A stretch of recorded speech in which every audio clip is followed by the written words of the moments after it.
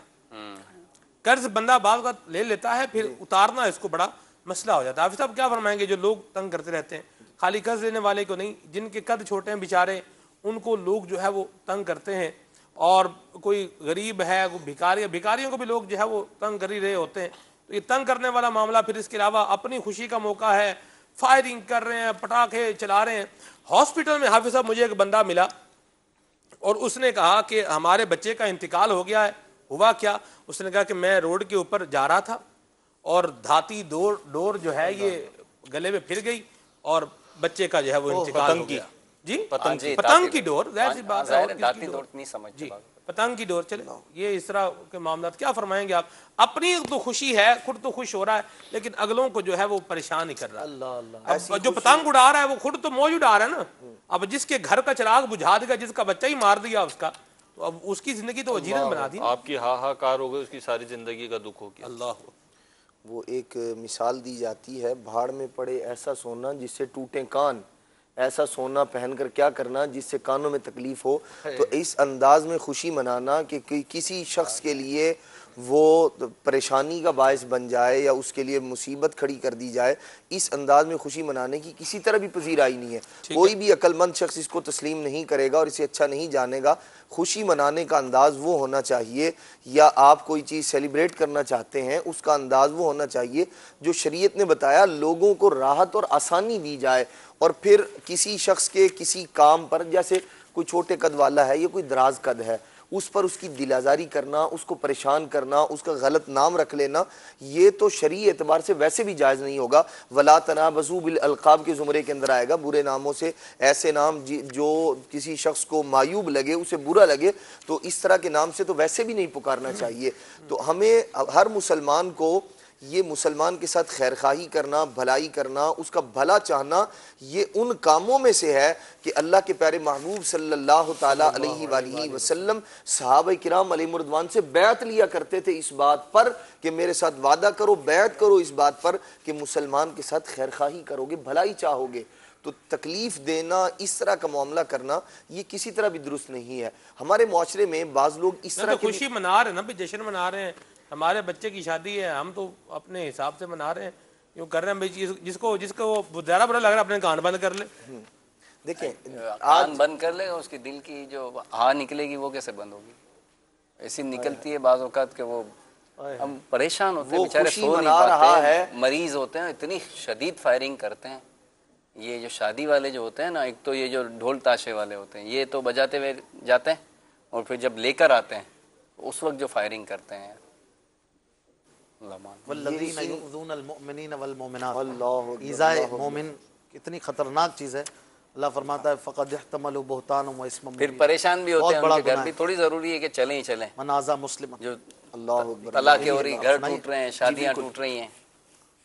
اللہ کے پیارے محبوب صلی اللہ تعالیٰ علیہ وسلم نے فرمایا، بندہ غور کرے کہ میں ایک تو چوری اوپر سے سینہ زوری، ایک مسلمان کو تکلیف دے رہا ہے اور اوپر سے اس بات کا احساس بھی نہیں ہے، یعنی ہٹ دھرم بھی بنا ہوا ہے اور اس بات کا خیال نہیں ہے میں خوشی منا رہا ہوں، جی میرے بیٹے کی شادی ہے، میرے عزیز کی شادی ہے.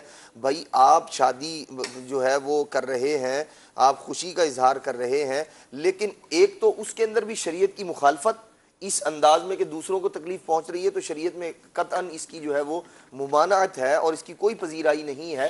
اچھا دوسری بات یہ ہے تو جلتے ہیں لوگ تو ہم سے، ہمارے پڑوسی ان کو تو ویسے ہی جلن ہے. ارے حضرت، تو آپ اپنی خوشیوں کے لیے دعائیں لے لینا دوسروں سے، آپ اپنی خوشی اس انداز سے سیلیبریٹ کریں کہ دوسرے دعائیں دیں آپ کو. اللہ تبارک تعالیٰ کی بے نیازی سے ڈرنا چاہیے ایسے بندے کو کہ ادھر یہ مظلوم شخص، یہ بیمار آدمی جو بیچارہ آپ کی اس فائرنگ کی وجہ سے، آپ کے ڈھول تماشوں کی وجہ سے جو پریشان ہے، ڈر جائیں اس بات سے، یہ اللہ کریم کی بارگاہ میں ہاتھ اٹھا دے اور وہ بچہ جس کی آپ خوشی مناتے جا رہے ہیں گھوڑے سے گرے اور ٹانگ ٹوٹ جائے، معذور ہو جائے ساری عمر کے لیے، وہ آپ کی خوشی دھری کی دھری رہ جائے، اس طرح کے اللہ تبارک تعالیٰ کی بے نیازی کے بہت سارے واقعات ہیں۔ مسلمانوں کو راحت پہنچانی چاہیے، مسلمانوں کو تکلیف سے بچانا چاہیے، یہی شریعت کا محمود اور مطلوب ہے۔ اور آپ شادیوں کی بات تو کر رہے ہیں، ٹھیک ہے، بہت ہے، آپ لوگ خود بھی تو محفلیں اور نعت خوانیاں وغیرہ بھی تو کرتے ہیں، آپ لوگ وہ لوگوں کو تنگ نہیں کرتے؟ آپ بعض اوقات ایسی جگہوں پہ ہوتی ہیں ساری نعت آپ لوگ نعتیں پڑھتے ہیں، اور پھر آپ کہہ رہے ہیں شادیوں میں ایسے ڈھول نہ بجائیں، اس میں بھی تو لوگ پریشان ہوتے ہیں، اس کا کیا جواب دیں؟ بڑا آسان جواب ہے، اور وہ یہ ہے اشفاق بھائی، غلطی کو دوسری غلطی سے جسٹیفائی نہیں کیا جا سکتا۔ نعت خوانی کرنا یقیناً کار ثواب ہے، لیکن امیر سنت اس پر بھی ہماری رہنمائی فرماتے ہی ہیں کہ کتنے مجمع کے لیے کتنی آواز ہونی چاہیے، اور دعوت اسلامی والے ایسا نہیں کرتے الحمدللہ۔ جو بات میں نے عرض کی، نعت خواں دیکھیں ماشاءاللہ پوچھیں کہاں ساری زیارت کرتے ہیں، ساری رات کرتے ہیں فیضان مدینہ میں، ہاں بالکل شریعت کے دائرے میں رہ کر۔ ابھی بھی رات نہیں کروں۔ سحری کا وقت ختم ہونے میں تقریباً 12 منٹ باقی، باب المدینہ کراچی، سحری کا وقت ختم ہونے میں تقریباً 12 منٹ باقی ہیں، باب المدینہ کراچی میں سحری کا وقت ختم ہونے میں تقریباً 12 منٹ باقی۔ صلو علی الحبیب صلی اللہ تعالی علی محمد۔ سلمان بھائی، ابھی جتنی بھی مثالیں بیان ہوئی ہیں وہ تو یہ ہے کہ انسان کا انسان کو تکلیف پہنچانا، انسان بد دعا کرنے پر بھی قادر ہے، بدلہ لینے پر بھی قادر ہے، اور اس اذیت اور تکلیف کو اپنے سے دور کرنے پر بھی قادر ہے۔ بعض سنگ دل تو ایسے ہوتے ہیں جو جانوروں پر، جو بے زبان ہیں، جو اپنا دفاع بھی نہیں کر پاتے، ان کو بھی پریشان کرتے ہیں، یعنی اپنا کوئی نفع نہیں ہے۔ ایک تو یہ ہے کہ انسان اپنی خوراک کے لیے یا اپنے ذریعہ معاش کے لیے شکار کر رہا ہے اور جائز طریقے سے وہ یہ معاملات کر رہا ہے۔ بعض ایسے افراد ہوتے ہیں کہ اپنا کوئی نفع نہیں ہے، صرف ٹائم پاس کرنے کے لیے، تلذذ لینے کے لیے اللہ تعالیٰ کی بے زبان مخلوق کو بھی اذیت پہنچاتے ہیں۔ تو اس حوالے سے بھی ہونا چاہیے، مدینہ ایسا بھی نہ کریں، اچھے بندے، اچھے مسلمان بن کر اچھے کام۔ اس طرح کی پریشانی جو اشفاق بھائی نے توجہ دلائی نا کہ یہ نعت خوانی وغیرہ میں، یہ مبلغ کو، نعت خواں کو چاہیے۔ الحمدللہ میں نے کئی بار جب اجتماعات میں گیا ہوں، اب کسی کی چھت پہ اجتماع ہے تو اب اجتماع تو ہے، ویسے عموماً روڈوں پر اور اس طرح چوکوں میں اجتماعات ہوتے ہیں تو ہمیں تو اجازت نہیں ہے، نہ ہم جاتے ہیں، پہلے معلوم کر لیتے ہیں۔ تو اگر چھت پر اجتماع ہے، میرے ساتھ ہوا ہے اس طرح، تو میں نے ساؤنڈ والے کو پاس بلا کر شفقت سے ان کو عرض کیا ہے کہ آپ اتنی آواز کرتے ہیں کہ یہ ہم جو بیٹھے ہیں نا وہ سن لیں گے انشاءاللہ۔ تو وہ سمجھاتے ہیں تو مان جاتے ہیں۔ اب وہ تو نعت خواں کو تو آواز ہی زیادہ چاہیے، مانیٹر زیادہ چاہیے، تو اس کے بغیر تو پڑھے گا نہیں شاید، ایسا کیا ضرورت ہے؟ میں عرض کروں ایسا امیر اہل سنت کی چھت پر، معذرت کے ساتھ مجھے یاد آ گئی، باپا کا دیکھیں ہر معاملے میں ہماری رہنمائی فرماتے ہیں۔ امیر اہل سنت کا جو آستانہ پیر کالونی میں تھا، وہاں پر چھت پر اکثر مدنی مشورے وغیرہ اور اس طرح سلسلہ ہوتا تھا، سب جمع ہوتے تھے، تو امیر اہل سنت نے لکھ کر لگایا ہوا تھا کہ برابر میں پڑوسی سوئے ہوئے ہوں یا ان کو تکلیف نہ ہو اس لیے آواز بلند نہ کریں، کیونکہ جب زیادہ لوگ جمع ہوتے ہیں چھت وغیرہ پر کسی کے گھر میں تو برابر والوں کو پریشانی ہو سکتی ہے۔ سبحان اللہ، کیسی احتیاط ہے؟ مدینہ یہ ساؤنڈ سسٹم کا انتظام کرنے والوں کو بھی چاہیے، وہ بھی دیکھ رہے ہیں 25 چل میں وہ نعت خواں سے مرعوب ہوتے ہیں، وہ نعت خواں اور بڑھاؤ، مانیٹر چاہیے، یعنی مجھے آواز زیادہ چاہیے، تب اس ساؤنڈ والا کیا کرے؟ پھر خود صاحب خانہ کا اپنا ذہن نہیں ہوتا، ذہن بنا رہے ہیں، ورنہ پھر یہ اس کا ایک بہترین جواب دیتے ہیں، سب پتہ ہے جی، سب سے اجازت لے لیے۔ اچھا، سب سے اجازت لے لی، آپ کو بھی تجربہ ہوگا، صحیح، سب سے اجازت لے لیے پورے محلے سے، چھوٹا بچہ ہے نا 6 مہینے کا، اس سے بھی لے لی ہوگی شاید، جو بیچارہ بوڑھا بات نہیں کر سکتا اس سے بھی لے لیو، حالانکہ حق تو اس کا بھی ہے، ٹھیک ہے۔ تو یہ بات جو آخر میں کی، اس سے سمجھ لینا چاہیے سب سے اجازت کیسے لیے، کیا لے لیے۔ چلیں یہ اللہ عافیت والا معاملہ فرمائے۔ کالز آپ کی شامل کرتے ہیں، پھر آگے بڑھتے ہیں۔ اچھے کام اچھے طریقے کے ساتھ کیے جائیں تاکہ ان کا انسان کو فائدہ بھی ہو۔ جی جناب، میں کراچی سے بات کر رہا ہوں، محمد ارشاد۔ میں یہ پروگرام سامنے دیکھ رہا ہوں، یہ پروگرام ذرا دوبارہ چلائیں، جو انہوں نے کہا ہے کہ 5 چیزیں بڑی امپورٹنٹ ہیں، جوانی، بڑھاپا۔ پروگرام دوبارہ تو حضور وہ نہیں چلا سکتے، وہ جو ہے جی اشفاق بھائی کے مدنی پھول آپ کو روایت دوبارہ سنا دیتے ہیں۔ ہاں ویسے یہ جو فیس بک کا لائیو پیج ہے مدنی چینل کا، سلسلہ ختم ہونے کے بعد وہاں سے بھی دیکھ سکتے ہیں۔ ٹھیک ہے جی، ناظرین جو چاہیں کہیں۔ پریشانیوں کا ایک حل امیر علیہ سنت بھی دے رہے ہیں۔ یہ حدیث پاک ہے جو ہمارے ویور نے فرمایا، رسول پاک صلی اللہ علیہ وسلم کے فرمان کا خلاصہ عرض کیا تھا کہ 5 چیزوں کو 5 سے پہلے غنیمت جانو، امپورٹنٹ جانو اور ان کی قدر کرو۔ 5 چیزیں آپ صلی اللہ علیہ وسلم نے جو فرمائی، ہماری پوری زندگی کا احاطہ اس میں گویا ہو جاتا ہے کہ جوانی کو بڑھاپے سے پہلے غنیمت جانو، بیماری سے پہلے صحت کو غنیمت جانو، فرصت مصروفیت سے پہلے فرصت کو غنیمت جانو، اور تنگ دستی سے پہلے دولت کو مالداری کو غنیمت جانو، اور موت سے پہلے زندگی کو غنیمت جانو۔ جب یہ چیزیں چلی جاتی ہیں نا، بوڑھا ہو جاتا ہے تو پھر جوانی یاد آتی ہے، جب مالداری ختم ہو جاتی ہے بعض اوقات تو یاد آتے ہیں یار ایک وہ بھی وقت تھا کہ 100 روپے میں ہمارا پورا مہینہ نکل جاتا تھا، اب 100 روپے میں دن نہیں نکلتا، وہ بھی زمانے یاد آتے ہیں جب بندہ مصروف ہو جاتا ہے، ٹائم نہیں ہوتا، فیملی ہے تو کام ہے تو یہ پڑھائی ہے، اس وقت وہ زمانہ یاد آتا ہے جب بڑے ٹائم تھا یار کاش کچھ پڑھ لیتا کچھ کر لیتا اس وقت۔ تو جب یہ نعمت چلی جاتی ہے نا تو قدر ہوتی ہے، اس سے پہلے قدر کر لی جائے۔ مدینہ سلمان بھائی، امیر اہل سنت کچھ مختلف پریشانیوں کا ذکر کر کے ان کا حل بتا رہے ہیں، نظم کی صورت میں، اشعار کی صورت میں، سنیے اور یہ حل لے لیجئے آپ بھی۔ خواب میں ڈر لگے، بوجھ دل پر لگے، تنگ دستی مٹے، دور آفت ہٹے، دل پہ گر زنگ ہو، سارا گھر تنگ ہو، تو کیا کریں؟ مزید سنیے پہلے۔ گھر میں انبن نہ ہو، کوئی الجھن نہ ہو، بیوی بچے سبھی خوب پائیں خوشی، غم کے سائے ڈھلیں قافلے میں، چلو غم کے بادل چھٹیں قافلے میں، چلو لوٹنے رحمتیں قافلے میں چلو۔ پریشانیوں کا کتنا پیارا ہے، راہ خدا میں سفر اختیار کریں۔ آخری کال شامل کرتے ہیں، پھر انشاءاللہ آپ کو میری سنت کی بارگاہ میں لے کر چلتے ہیں۔ جی سلمان بھائی، بابا بلے شاہ جو ہے کیا خوب ارشاد فرماتا ہے، جے سونا میرے دکھ وچرا جی سکھنو تلے پاوا ہو۔ تو یہ بھی ہے، اے بندے تو پریشان کیوں ہوتا ہے؟ اگر رب تعالیٰ تیری اس تکلیف اس آزمائش پر جو ہے اس نے رضا اپنی پوشیدہ رکھی ہے، تو پھر یہ تیرے لیے پریشانی کے باعث نہیں بلکہ تیرے لیے رحمت اور برکت کا، مغفرت کا ذریعہ ہے۔ کہ جس طرح ایک روایت میں آتا ہے کہ کسی کو کسی آزمائش میں رب نے مبتلا کیا تو کسی نے دریافت کیا تو رب تعالیٰ نے ارشاد فرمایا کہ اس کا جو میرے پاس میں نے مقام اس کا رکھا تھا تو یہ کسی عمل سے جو ہے اس مقام تک نہیں پہنچ سکتا تھا، لہذا میں نے اسے جو ہے آزمائش میں مبتلا کیا، لہذا اسے آزمائش میں مبتلا کر کے اسے صبر کی توفیق دی اور پھر میں نے اسے اس منصب پر پہنچا دیا جس پر یہ کسی عمل سے نہیں پہنچ سکتا تھا۔ تو اس پر آپ کیا فرماتے ہیں؟ نئی مکاری ابو باول اسلام سے نوابشاہ سے۔ باول مدینہ کراچی میں سحری کا وقت ختم ہونے میں تقریباً 5 منٹ باقی۔ صلو علی الحبیب صلی اللہ تعالی علی محمد۔